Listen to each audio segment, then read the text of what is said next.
welcome to Catching Up with Katy, state and local updates with your state senator, Kathleen O'Connor Ives. Thank you for joining us again. Today we have an excellent guest, a local guest, our very own Mayor of Haverhill, James Fiorentini. Welcome, Mayor Fiorentini. Thank you very much, Senator. It's an honor to be here. Thank you for inviting me. I know that there's a lot going on in the city right now, and as recently as yesterday, you had a big event to celebrate what's called the Community Compact. Could you talk a little bit about what happened yesterday? Sure. The Baker-Polito administration set up, and I was part of the team that set it up, what they consider to be best practices for local communities. Things like maintaining a 5-year capital plan, having a budget that is not just a 1-year budget, but looks ahead in advance, regional practices. And if you agree to adopt one or more of those best practices, then you sign an agreement with the state called the Community Compact. And that Community Compact says, this is what we'll do. We'll do a capital plan. I'll tell you what we're doing in a second. The state agrees to do two things: to give you an initial grant, a small one, to implement it, and then to give you additional points on your grant applications. So it's a funded mandate is one way to look at it. And we agreed to do two things. The first is to continue to work with the Merrimack Valley Planning Commission for better regional cooperation, particularly with economic development. We want to have a regional website that lists all of the properties that are available. So if a business comes in, they know exactly where to go and what's available. More importantly, from my point of view, we want to implement a better citizen engagement system to do more constituent services, better constituent services. What I really want is what's called the 311 system. So we signed the compact yesterday. We got a $15,000 grant that we used to hire some outside consultants to help us implement the 311 system, and we'll see if we can make it work. Now, I know there are some other communities in Massachusetts that have a 311 system. Could you explain a little bit about what that might look like for residents? Sure. A 311 system is just as, if you remember back in the days when we called 411 to get information, and we called 911 for an emergency. If you have a problem with a city, you call one number, 311. You don't have to worry about what's the right number, what's the number for the mayor's office, or the city clerk's office, or the treasurer's office, or the highway department. You call one number. And at the end of the phone are a group of trained operators, trained customer services people, who will be able to tell you exactly what you need to do, help you through it. If you're on the internet, guide you through the right place, and take care of you. It requires some new software where we'll be able to actually enter work orders. So if you call 311 and say, oh, listen, I have a pothole in front of my house, well, what's the address? We're going to send a truck right out to take care of it. And by the way, I also need a marriage license. Well, okay, we're going to guide you through that and send you the application and tell you where to go online to get it. One of my daughters lived in Washington, D.C., and the other one lived in New York, still lives in New York City. They both have 311 systems, and they absolutely love it. They no longer have to get out the phone book and figure out which department. And everybody hates it when you call and you get routed to 5 or 6 different places. No, that's not us. No, that's not us. 311 will take care of that. But it's expensive. So we're going to see if we can do this in Haverhill. No promises, but we're going to try. And you're hoping that overall it'll be better service for residents, but also more efficient in the long term. Now, that's the idea. There are a number of communities, as you said, that have implemented it. Malden, Everett's in the process of implementing it. Somerville was the first. Boston has the 311 system. Springfield, those are the ones that I know about. Okay. Revere is working on it. So we'll see how it goes. If we get it up and running, residents will love it. Because ultimately what we're about in government, what I'm about, which are about, what we're all about, is serving constituents. And this will make it easier. Congratulations on signing the compact. And I know that it's always welcome news to know that we might get some extra points on a grant application to the state, because typically they're competitive grants. They are indeed. And we've gotten a lot of grants, thanks to you and Chairman Dempsey and all the rest of our legislative delegation that are always there to lobby for us. But we always want those extra points. We haven't gotten every grant we put in for. I tell the people that write the grants, if you get every single grant, you're not putting in for enough of them. It's true. It's always welcome because if you do get a state grant, it's one less burden on the city. It is. Inevitably. And, you know, we're in a little better financial position now than we were several years ago. Grants almost always require a match. And we were at a position where our finances were so tough, we couldn't put in for grants. We couldn't match them. We didn't have any match. And now we're better off, and we've gotten some great grants to fix our parks and playgrounds. And just working on a grant this morning. It was a little late getting here. So.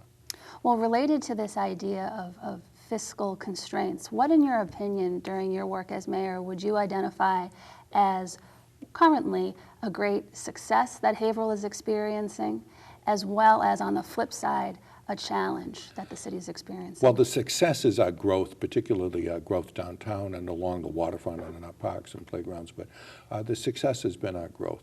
The old shoe factories that were abandoned junkyards a dozen years ago that today are fixed up and vibrant and housing. Our downtown, particularly on the western end, is vibrant.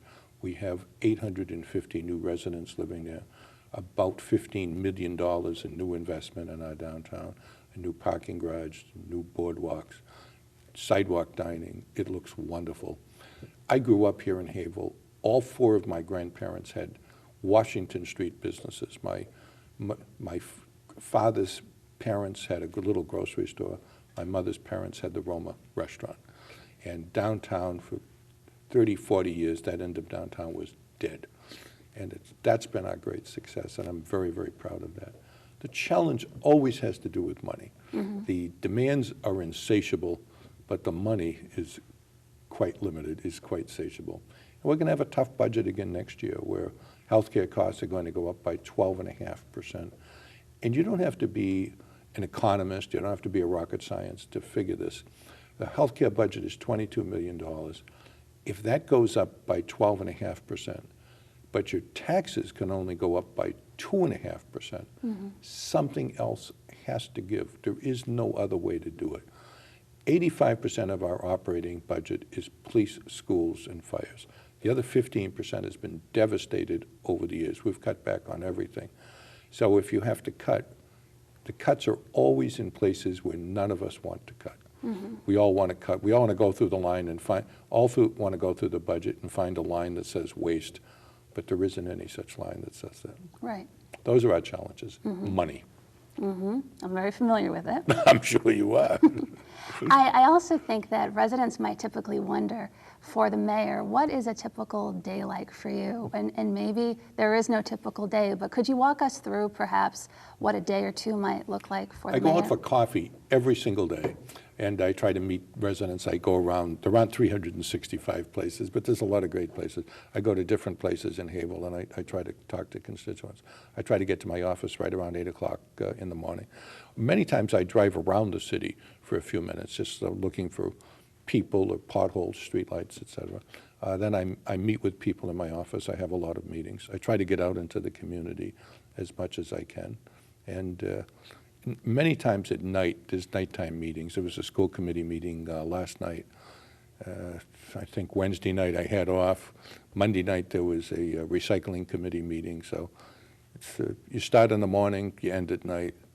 It's a great job. Extremely busy too. Yeah, it's a great job. We tell people it's terrible, so no one will run against us, but it's really great. Now, until the 311 system gets set up, how should residents typically communicate with you? I'm sure there are multiple ways, but... It's enough ways to drive me completely and utterly crazy. If people need help from the mayor's office, the easiest thing is to email us. It's easy, mayor@cityofhaverhill.com, or call us.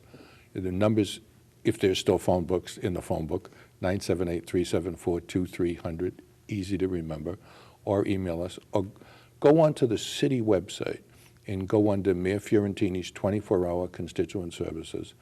And we have a great system, a work order system, where you can actually go in and list your complaint, and it goes directly to the right department and enters a work order.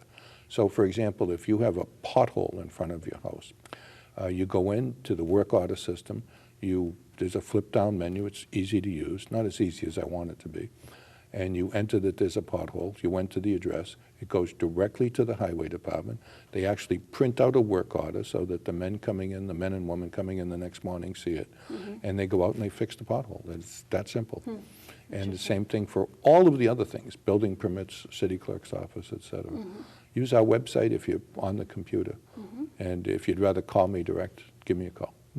And when you're out and about in the city, what do you find are residents' major concerns, their most common issues that they approach you with? Well, people approach me all the time about highway department issues, frankly. Okay. A tree limb, a pothole, people want, 364 days a year, people want better service. On the 365th day, the tax bill comes out, they want less service. Okay, But most of the time people talk to me about, sometimes they talk to me about schools, taxes, et cetera, but many times people talk to me about, one fellow talked to me Sunday about, he was selling his property and there's a development going in, could I hook him up with a developer, maybe the developer would buy it. Another fellow talked to me about there was a handicap parking sign missing in front of his house. Those are the sorts of things people talk to me about. Almost never do people talk to me about things that happen at the city council, school committee once in a while, or what you'd consider the overarching issues of the city. People don't say, you know, there's a budget and there's a 12% increase in health care. They say, fix my pothole, take down my broken tree, et cetera. What are a few things that are on the horizon that residents should look up for? Well, I'm very proud, as I mentioned earlier, of what we've done downtown and along the waterfront. And we've got some great new developments coming in. I'll be announcing in my State of the City speech in a couple of weeks. We'll give you an invite, Senator. And we've got some great new developments coming in. I'll give you a sneak preview. We had a bad fire in Haverhill recently, and that property's going to be redeveloped. So we'll be announcing that. We're going to do more to fix our parks. We've done a lot of work with our parks and playgrounds, and we're going to try to do a little bit more on that. I think that Haverhill is incredibly unique when it comes to the unique architecture and history, and it's apparent that the city is taking advantage of that unique architectural history and landscape. Well, we've done it. I'm very proud of what's happened in the western end of downtown, Washington Street, Essex Street, et cetera. Now we've got to do a better job on the eastern end. We've got the Great Harbor Place project, which is going to open in June. We've got a boardwalk being built. Most people don't even know this. They know about Harbor Place, but they don't know that there's a boardwalk being built from the Basileia Bridge. It's going to go down to the existing boardwalk that exists behind the Haverhill Bank. And that's all going to open in June. It's a very short timetable. In addition, the first phase of the rail trail over in Bradford, they're going to start breaking ground on that in the spring, and that'll be open in a year. And in December, the new Hunking School will be open. Now we have to do a better job on our other schools, though, and that's another concern that I have. Well, on that note of education, could you touch upon some pending focuses that you're going to have in the next couple of years? I'm concerned about the school budget. The school budget is going to go up by an amount that's going to be very difficult for us to fund. I'm very happy with the progress we've made in many of our schools. With the Classical Academy, my dream at the high school, I think it's done very well. I'm happy with the new Hunking School and with the progress in 5 Level 1 schools in the city. I'm concerned about the Tilton School, where the test scores have not measured up to our expectations. And I'm going to be talking about some initiatives for extended learning time at the Tilton School. I'm concerned about the high school, not as concerned as I am about the Tilton. We've got some great things happening. You can get a great education at Haverhill High, but I'd like to see those overall test scores go up a little bit. And you and I both have shared interest with the opportunity that lies in vocational schools and trying to expand upon that success too. We got a great grant yesterday. I really commend the superintendent for putting in for it. And that grant is to take some of the kids, is almost 200 kids, I think we're down to 150 kids a year from Haverhill, who want to get a vocational education but can't. They are denied admission to the vocational schools, which all too often are run as elite prep schools. You have to pass an exam to get in. You have to take a test. There's no test, but you have to pass a set of standards. And 150 Haverhill kids every single year that want and need a vocational education can't get it. So we got a grant yesterday, and thank you for lobbying for us, that will give us some money to provide some vocational training for those kids at Haverhill High School. And I'm very excited about that. Well, I know that our regional vocational schools are extremely popular. They sure are. And that's something that maybe hadn't been the case generations and generations ago, but it's fascinating now that students want skills that are readily transferable and make them highly employable. So I know that there's a lot of work to be done to make that capacity grow. The vocational schools can only take so many students in a regional way because they serve multiple communities.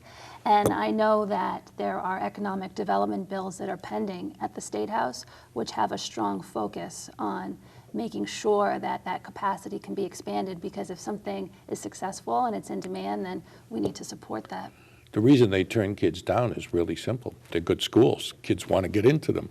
If they were bad schools, nobody would want to go there. Would have plenty of excess capacity. Kids want to go to the Voc. Whittier Voc Tech is a great school. They've done a fabulous job. And that's the good part. The bad part is those 150 kids that can't get into it. We put in for a grant a couple of years ago with the Federal Reserve Bank that would take kids that couldn't get into Whittier Voc Tech, and in the afternoons and Saturday, transport them over to the school. The school was for it. I went and met myself with the kids, and I said, you know, you're going to give up your weekends, you're going to give up your after school. They were all for it. They said, we'll give up our after school jobs, we'll give up our weekends, we want this. Unfortunately, can't get everything. We didn't get that grant. I really feel for those kids. There are a lot of interesting opportunities on the horizon, whether it's innovation schools. Some schools in the region have taken advantage of those opportunities where they ask the students, what is it that you would find more enriching or help you with your educational goals? And sometimes that's extended learning time, sometimes it's summer programming. And I think that offering those best practices and that flexibility is really the goal, so that our district schools can be competitive. I'm a big believer in extended learning time. You know, you have, if you go into a lot of houses of kids whose parents don't stress education as much as they should, the parents love them and want education, but sometimes they don't have the skill set. And then you go into some other kids' houses, you see the tremendous advantage that many of our kids have over the poorer kids, to be frank about it. I read to my kids every night when they were little. We had maps on the wall to tell them about different countries. We were able to send them to private tutoring sessions and get computers for them. But many people don't have this. It's unfair to the schools to think that in 6 hours a day they can overcome those tremendous disadvantages. They can't. You need extended learning time so that these poor children, particularly in the poor areas, so that these poor children can have a shot and can catch up. It's heartbreaking to see the test scores and to see later on that these kids just don't have the shot to get into the top level schools that you and I were so fortunate to go to. It's especially challenging when a student finishes a grade level and there's that summer gap between one grade level and the next, where it's really challenging to equip them, because it just depends on resources, personal resources, whether or not they're going to maintain. Absolutely, absolutely. In the summertime, we had the resources. I was able to send my kids to special summer school, special programs, get tutors for them, help them themselves. Poor parents don't have this ability. And last year at the Tilton School, we funded outside the school budget. We gave them a special grant from the city to fund extended learning time. That kids who hadn't done well on the MCAS test went to summer school at the Tilton School and were tutored and were taught the basics. I didn't want it to be playtime. I didn't want them to play games. That's nice to do, and we did a little of that. But I wanted them to learn. And from what I understand, they're doing pretty well right now. Let's talk a little bit at this juncture about investment. So we have the financial constraints that we do, and you have really tough decisions to make. When it comes to so do you. Indeed, indeed. And I represent 7 communities, and I'm honored to represent Haverhill as well. And it's always a balancing act. So we want all the money to come to Haverhill. That's an easy decision for That's what you. I told Representative Dempsey. Forget those other 351 committees. We want the entire state budget to come to us. Well, it's your job to advocate for the city, and you do that very strongly. So as you're weighing all of these different things, over the short term, what are some of the investment priorities that you're going to be seeing in the near term? Sidewalks. When I go around and talk to people, in the last election, I didn't have an opponent, but I still campaign. People talk to me about sidewalks. I want Haverhill to be a more walkable community. That's what we were 50 years ago, where you could walk to a neighborhood store, you could walk downtown, you could walk to a playground or to a park. And I want that back. Now, most of the sidewalks in Haverhill were built in the 30s by the WPA project, the Work Project Administration under the Roosevelt administration. Yeah, I know you know that, but the public might not. And they were built at the same time, and they're deteriorating at the same time.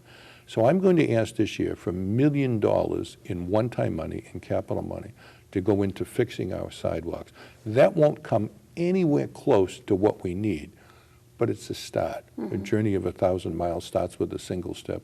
Well, this is a pretty big step, $1 million. I want to begin fixing our sidewalks. I want to fix, I wouldn't say fix because it's not broken, but I want to fix up and make better some of our parks, particularly Riverside Park. I want that to be the showcase park of anywhere in the area.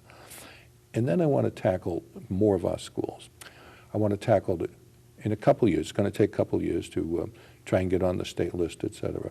The Tilton and the Constantino, to fix them up, to add some more space, to give them the great learning place. Schools are not about places, they're about teachers, but you have to have a place to give them the great learning place that the kids in Bradford will have with the new Hunking School. So those are some of my capital priorities. Now, do you see with the network you have of other mayors in the region some things that have been implemented or some best practices or opportunities to regionalize and share? We've done a fair amount of regionalization. I was a big believer in it. It hasn't resulted in the savings that I was hoping it would. We implemented several years ago regional purchasing, hoping that we'd get better prices on things like asphalt, paper goods, pipes. And sometimes it worked, but sometimes it didn't. Haverhill's a pretty big market, so there were many times when we just didn't get a better price. Sometimes it worked out. I'm hoping to do some more regionalization regarding trash and recycling. I've talked to some of the trash companies, and what they've indicated was if they could have a fleet of trucks that would pick up Haverhill, Amesbury, Methuen, there would be a lot of cost savings for them, and maybe for us too. Obviously, we'd want them to pass it on to us. So there's still a place to go in regionalization. I talked about a 311 center. I'm convinced that a regional 311 center would save money rather than have every community in the area have its own team of people answering the phone. But we've seen that regional dispatch centers have their own sets of challenges. They require an awful lot of training. A Haverhill person may well know where Forest Street and Forest Avenue both are in Haverhill, but they may not know where the streets in Methuen or in Amesbury or in Groveland, for that matter. It takes a lot of training to do this. So there's places to go in regional, but it's a tough hurdle. Malden and Melrose worked together to build a new fire station several years ago. It took years of negotiation, years of planning, and they literally built a wall between the two halves of the fire station because these things are tough. Do you think that there are areas to explore for municipal leaders in the area of savings? Yes. As I said, with dispatch, I'm convinced that you can. I'm convinced that Haverhill could answer the phone calls for other communities and maybe make a little bit of money on it and maybe provide some other services too. But these things are tough. Mayor Manzi, when he was mayor of Methuen, and I talked about building a regional fire station. There were so many hurdles to overcome in terms of the unions and negotiations. These are very, very difficult things to do. It doesn't make sense to me to every community have its own set of equipment. So we talked about this a lot in the Regional Mayors and Managers Conference, which Mayor Keyser and I set up a few years ago. And we've worked on it. We've made some inroads. It's tough stuff. I know that Amesbury participates in the Regional Dispatch Center in How's Middleton. that working out, do you know? I've taken a number of tours, and it's extremely impressive. Yeah. It really is. I'm very impressed with the center. I've read some things in the paper that some people in Amesbury aren't happy with it.